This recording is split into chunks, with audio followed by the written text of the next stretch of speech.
A new era has begun, ladies and gentlemen. The Elyseum Remake project has had a rollercoaster of a development cycle, to say the least, but from here on out, things are going to be moving forward much more smoothly. A new leader has just been established and... Alright, gotcha. Okay.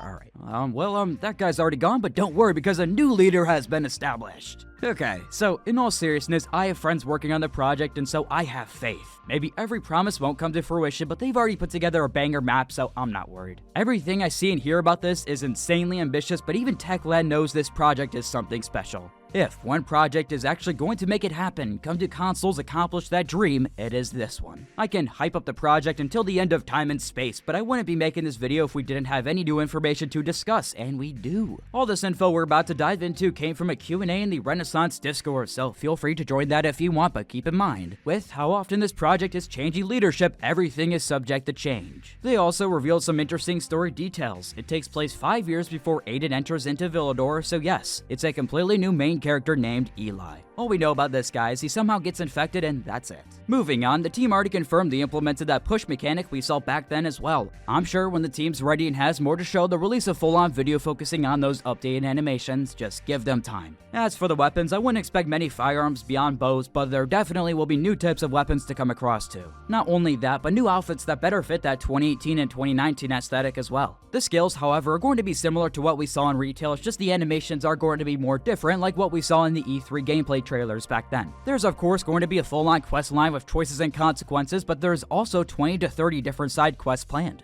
But once the project releases fully into 1.0, that is it. Maybe occasional patches here and there, but no more significant content drops. One cool feature mentioned in the Q&A was that as the story progresses, faction structures are progressively built up instead of it being instant like how it normally is in the retail version. Also, they did confirm they already started developing other regions surrounding Elysium, like I believe the Citadel, but eventually decided to prioritize working on the main Elysium zone, and then expanding from there. In another part of the Q&A, they did mention a demo is coming this year, but also that it'll be on consoles. I'm very interested in seeing how that'll work out, but if they can make it work, then that's pretty massive. So the team did mention that if there is enough demand, they could make this much more than a community map with a mod, but an actual proper expansion, which as to be expected would include much more polish and content. From what I understand, the only way to get every modded feature onto consoles would have to be done through it being made into an expansion for the base game. The community map system on consoles only allows for so much, but that could also change too. Before we move forward, I do think it's worth mentioning that in the gameplay you see here, you may notice the parkour looks like the retail version, and that's because most of the animations are placeholders. I wouldn't worry about it too much, but I know the recent trailer received a little flack for that, so I just wanted to briefly mention that.